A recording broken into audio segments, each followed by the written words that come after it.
Mister classes के online platform पे आपका हार्दिक स्वागत है। आज हम लोग बिहार SCERT इतिहास विषय के क्लास 9 का चैप्टर तीसरा जो है फ्रांस की क्रांति का अध्ययन करेंगे। इससे पहले हमने चैप्टर फर्स्ट जो है भौगोलिक खोज और दूसरा चैप्टर जो है अमेरिका की क्रांति का वीडियो हमने डाल दिया है। इस प्लेटफॉर्म पे प्लेलिस्ट बना हुआ है, जिनको भी देखना हो वो सभी वीडियो एक दूसरे से कोरिलेट कर रहे हैं, तो आप लोग जाके ये वीडियो देख लें। ये वीडियो आने वाले आगामी जो है मार्च में होने वाला स्टेट एग्जाम और आगामी आने वाले BPSC 3.0 के लिए ये वीडियो काफी लाभदायक सिद्ध होगी। ठीक, तो आइए इसके अंतर्गत जितने पॉइंट है हम उसका अध्ययन करें। पहले राजनैतिक कारण, आखिर मतलब फ्रांस में कैसी व्यवस्था थी, तो राजनैतिक कारण के अंतर्गत हम लोग देखेंगे कि जो है फ्रांस में व्यवस्था कौन सी थी, लोकतंत्र था या राजतंत्र था। तो फ्रांस में क्या था, राजतंत्र था। ठीक, राजतंत्र था। ठीक, राजतंत्र था। और वहां पे कौन से वंश का शासन चल रहा था, बुर्बो राजवंश का। ठीक है, बुर्बो राजवंश का।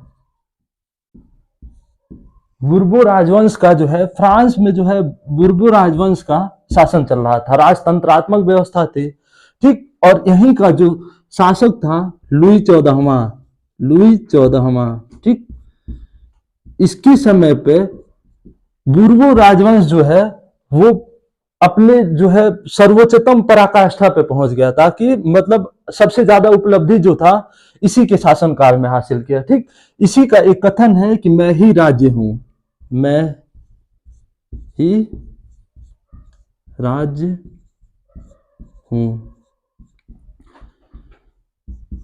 इसने अपने आप को ही राज्य बना दिया कि मतलब राज्य के सर्वे सर्वा सिर्फ हम ही हैं, हमारे सिवा कोई नहीं। ना वहां पे ये क्या नाम है, न्यायपालिका है, ना व्यवस्थापिका, कुछ भी नहीं। जो भी है राज्य का सर्वे सर्वा सिर्फ अपने आप को बताया। ठीक, तो फ्रांस में कैसी व्यवस्था थी, राजतंत्रात्मक व्यवस्था थी। वहां पे किसका शासन चल रहा था, बुर्बो राजवंश का। उसी का एक शासक था लुई 14वां। इसके समय पे जो है इस राजवंश की प्रतिष्ठा जो है सर्वोच्च शिखर तक पहुंच गई। ठीक, लुई 14वां के शासनकाल में। और इसी का एक बड़ा फेमस कोट है कि मैं ही राज्य हूं। ठीक, अब इसके बाद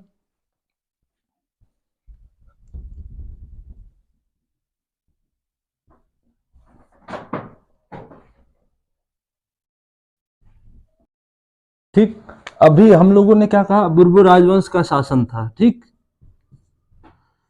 तो बुर्बो राजवंश का ही लुई 16वां, लुई 16वां। ठीक, जिसके समय पे फ्रांस की क्रांति हुई। ठीक है, इसी के समय पे फ्रांस की क्रांति हुई थी, लुई 16वां।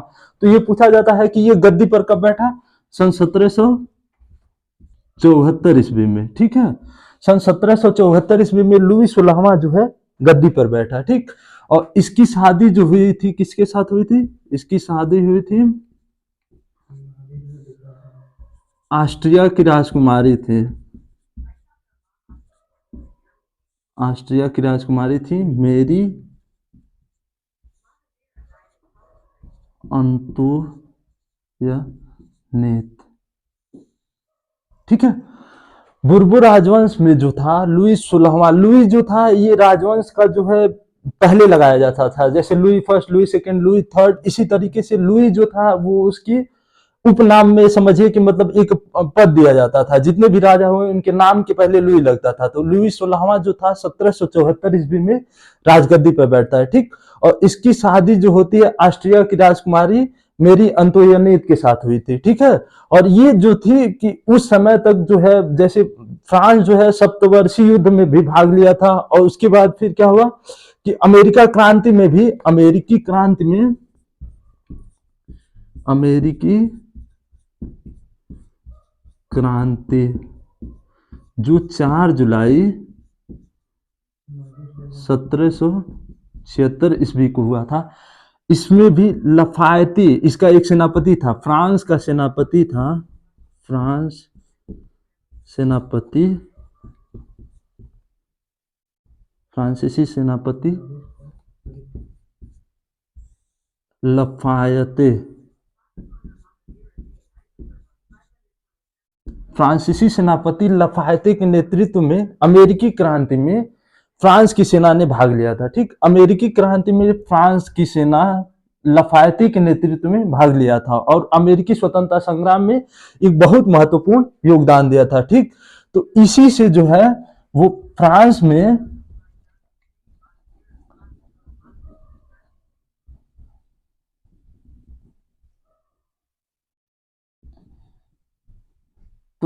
जो है फ्रांस में जो था उस समय लिब्रे चलता था। ठीक, लिब्रे जो था वो क्या थे, फ्रांस की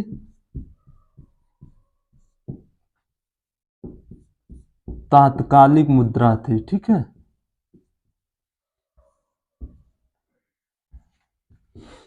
ठीक, उस समय जिस समय लुई 16वां का शासनकाल था उसी समय जो है फ्रांस की जो तात्कालिक मुद्रा क्या थी, लिब्रे थी। तो फ्रांस के ऊपर जो है इन दोनों युद्धों का, सप्तवर्षीय युद्ध और अमेरिका में जो अमेरिकी क्रांति में जो योगदान दिया था, इसकी वजह से इसके ऊपर ऋण का बोझ जो है बढ़ता चला गया। ठीक, और जो जो लुई 16वां की शादी जिसके साथ हुई थी, मेरी अंतोयनेत, वो एक बहुत खर्चीली महिला थी। ठीक, तो उसी से क्या हुआ कि फ्रांस की जो है अर्थव्यवस्था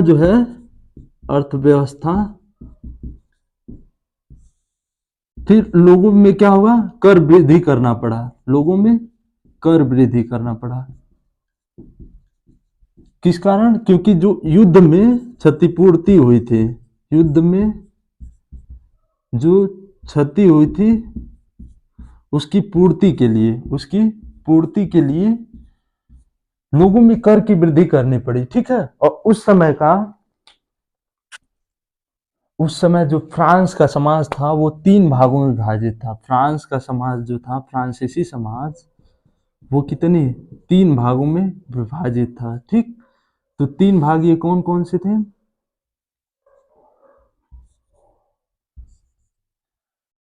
सबसे ऊपर क्या था, चर्च।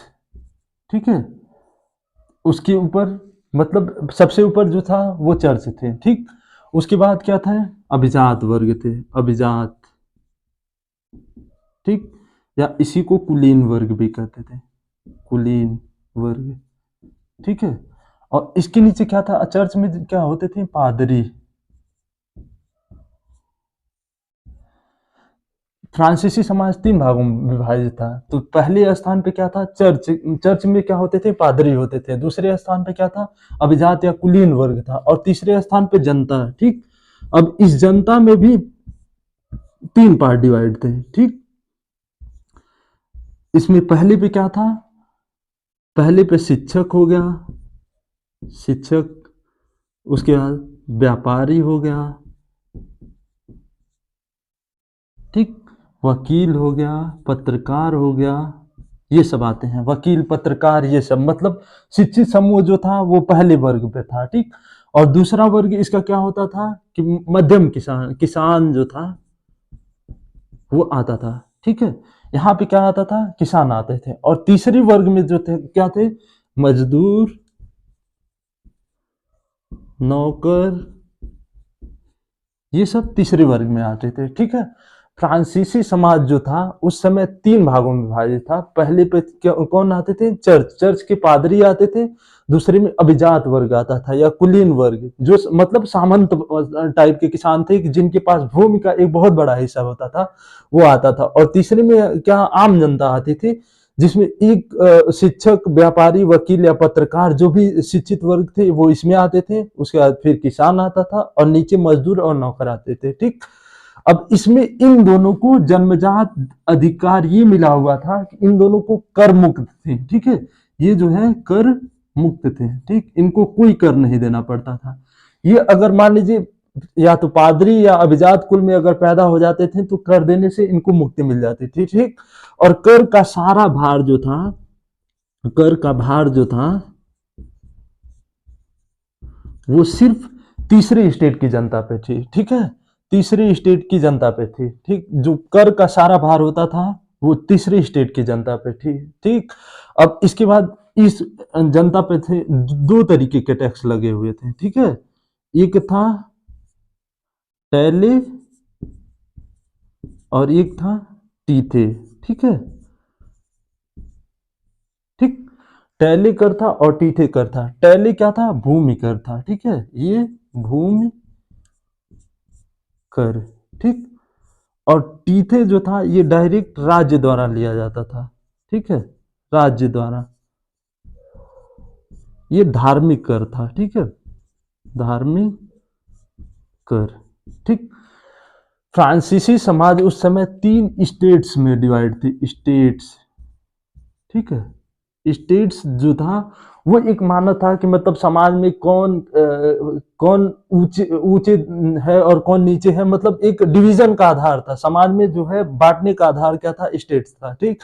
तो फ्रांसीसी समाज उस समय 3 भागों में डिवाइड था, पादरी, अभिजात और आम जनता, ठीक है। तो पादरी जो थे, पादरी और अभिजात वर्ग को कर देने से मनाही थी, कि मतलब वो जन्मजात जो है कर मुक्त थे, ठीक। उसके बाद जो कर का सहारा दबाव आता था वो आम जनता पे आता था, जिसमें शिक्षक, व्यापारी, वकील, पत्रकार, ये सब। और सेकेंड स्टेज पे ये आते हैं किसान, और तीसरे पे क्या आते हैं? मजदूर या नौकर आते हैं, ठीक। इनसे जो है 2 तरीके का कर लिया जाता था, एक टैले और दूसरा टीथे कर लिया जाता था। टैले कर जो था वो एक भूमि कर था, और टीथे जो था राज्य द्वारा जो धार्मिक कर, जैसे जो चर्च के पादरी थे वो वसूला करते थे, ठीक। अब इसके बाद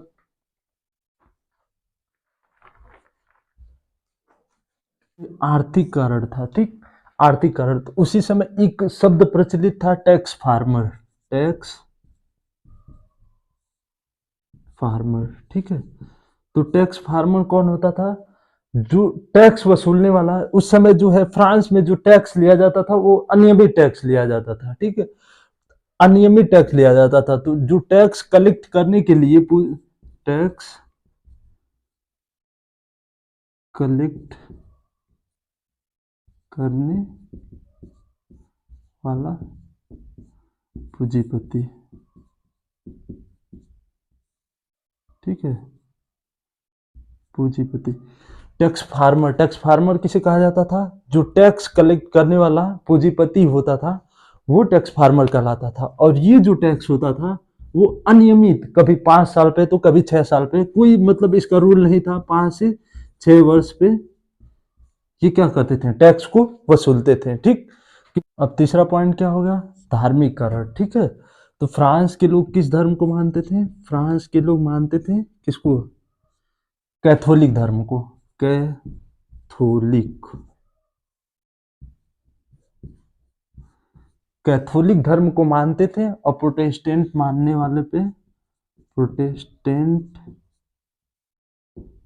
मानने वाले पे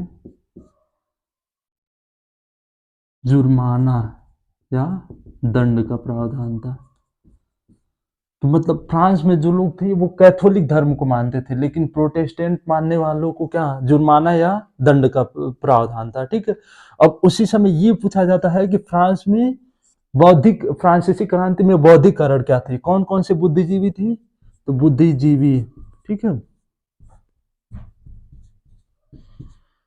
वैसे मुख्यतः फ्रांसीसी क्रांति को इतिहासकार जो है, इतिहासकार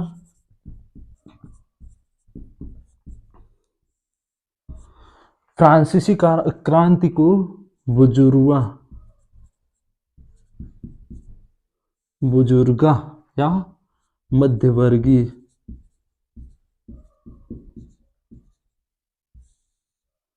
क्रांति,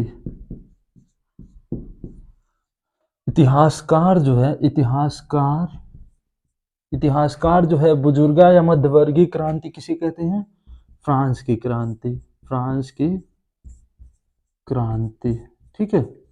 और ये हुई कब थी? 1789 ईस्वी में। इसे हम लोग आगे कंटिन्यू करेंगे, लेकिन ये एक कथन है कि मतलब इतिहासकार जो है बुजुर्गा या मध्यवर्गीय क्रांति किसे कहते हैं? फ्रांसीसी क्रांति को इतिहासकार जो है बुजुर्गा या मध्यवर्गीय क्रांति कहते हैं, ठीक है। अब इसमें आ जाइए कि कौन कौन से बुद्धिजीवी थे, ठीक है।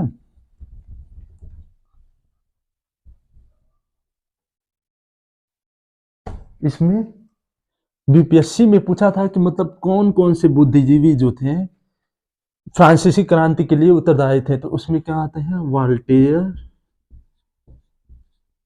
वाल्टेयर, मॉन्टेस्क्यू और रूसो। ठीक है, कौन कौन से बुद्धिजीवी थे जो फ्रांसीसी क्रांति के लिए उत्तरदायी थे? वाल्टेयर, मॉन्टेग्यू और रूसो। ठीक है, अब इन तीनों के बारे में एक एक करके पढ़ लेते हैं। वाल्टेयर, ठीक है,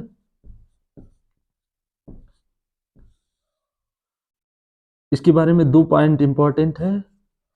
वाल्टेयर जो था वो राजतंत्र का समर्थक था। ये किसका समर्थक था? राजतंत्र का, राजतंत्र का समर्थक था। ठीक है, वाल्टेयर किसका समर्थक था? राजतंत्र का समर्थक था। ठीक है, अब वाल्टेयर राजतंत्र का समर्थन करता था। अब मॉन्टेग्यू और रूसो के बारे में। मॉन्टेस्क्यू, मॉन्टेस्क्यू, मॉन्टेस्क्यू, इसकी पुस्तक का नाम क्या है? द स्पिरिट ऑफ लॉ, विधि का शासन। ठीक है, द स्पिरिट ऑफ लॉ। ठीक है, मॉन्टेग्यू का पुस्तक क्या था? The spirit of law. ठीक है, इसी मॉन्टेस्क्यू, रूसो और वाल्टेयर। ठीक है, तो इसमें हमने क्या? मॉन्टेस्क्यू। ठीक है, मॉन्टेस्क्यू, ठीक, मॉन्टेस्क्यू और इधर वाल्टेयर। ठीक, तो मॉन्टेस्क्यू क्या था? विधि का शासन। ठीक है, विधि का शासन, स्पिरिट ऑफ लॉ। ठीक है, और ये किसका समर्थन था? ये जनतंत्र का, ये राजतंत्र का समर्थक था। राजतंत्र का समर्थक। ठीक है, वाल्टेयर राजतंत्र का समर्थक था और ये क्या चाहता था? जो व्यवस्था चली आ रही है, व्यवस्था में सुधार का समर्थक था। व्यवस्था में, राजतंत्र जो है वो, राजतंत्र जो है वो प्रजा के हित में हो, प्रजा के हित में हो।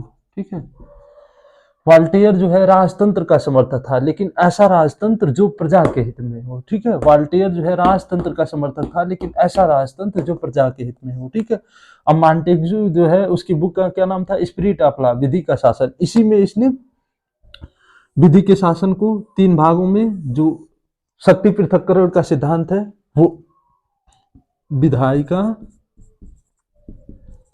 विधायिका, कार्यपालिका और न्यायपालिका, इसका सिद्धांत दिया था। मॉन्टेस्क्यू की बुक का नाम है, बुक का नाम विधि का शासन, स्पिरिट ऑफ लॉ। इसी में इसने विधायिका, कार्यपालिका और न्यायपालिका का सिद्धांत दिया था। ठीक है, इसे ही क्या बोलते हैं? शक्ति पृथक्करण का सिद्धांत। इसी को क्या कहते हैं? शक्ति पृथक्करण सिद्धांत। ठीक, मॉन्टेस्क्यू की बुक का क्या नाम है? Spirit of law. इसमें विधायिका, कार्यपालिका और न्यायपालिका, मतलब शक्ति जो है किसी एक आदमी के हाथ में केंद्रित नहीं होनी चाहिए, उसका डिवीजन सब में इक्वल इक्वल होना चाहिए। तो इसीलिए इसने कुछ पावर विधायिका को, कुछ कार्यपालिका को, कुछ न्यायपालिका को दिया, और इसी को शक्ति पृथक्करण का सिद्धांत कहते हैं। ठीक है, और वाल्टेयर जो था, वाल्टेयर राजतंत्र का समर्थक था, लेकिन कैसे राजतंत्र का समर्थक था? जो प्रजा के हित में हो, ऐसे राजतंत्र का समर्थक था। मॉन्टेग्यू और वाल्टेयर, ये लोग जो व्यवस्था चली आ रही थी उसकी पूर्ण परिवर्तन में नहीं थे। ये लोग आंशिक, जो व्यवस्था चली आ रही है उसमें सुधार के समर्थक थे। मॉन्टेग्यू और वाल्टेयर व्यवस्था में सुधार के समर्थक थे। व्यवस्था सुधार समर्थक, ये लोग व्यवस्था में सुधार के समर्थक थे, जबकि रूसो जो है वो पूर्ण परिवर्तनवादी था। रूसो क्या था? पूर्ण परिवर्तनवादी था। ठीक, अब उसके बारे में आगे, उसके बाद नेक्स्ट बचा कौन? रूसो। रूसो क्या था? ये पूर्ण परिवर्तनवादी था, पूर्ण परिवर्तनवादी था। ठीक है, रूसो जो था वो पूर्ण परिवर्तनवादी था। ठीक, अब ये पूछा जाता है ये किसका समर्थक था? ये जनतंत्र का समर्थक था, जनतंत्र का समर्थक था। ठीक है, रूसो किसका समर्थक था? जनतंत्र का समर्थन करता था। ठीक, अब इसकी ये पूछा जाता था इसकी पुस्तक का क्या नाम है? सोशल कॉन्ट्रैक्ट, सामाजिक संहिता, सोशल कॉन्ट्रैक्ट। ठीक है, रूसो जो था वो पूर्ण परिवर्तनवादी था, जनतंत्र का समर्थक था, ये राजतंत्र का समर्थन नहीं करता था। इसका कहने का मतलब ये था कि मतलब सत्ता में जो है लोगों की भागीदारी होनी चाहिए, और सामाजिक संहिता ये इसकी बुक है। ठीक है, ये बुक है, ये इसकी बुक का नाम है। ठीक, और ये जो है सामान्य इच्छा शक्ति, सामान्य इच्छा शक्ति, जनरल विल, सामान्य इच्छा शक्ति, जनरल विल, इसको क्या मानता था? संप्रभु मानता था, इसको संप्रभु।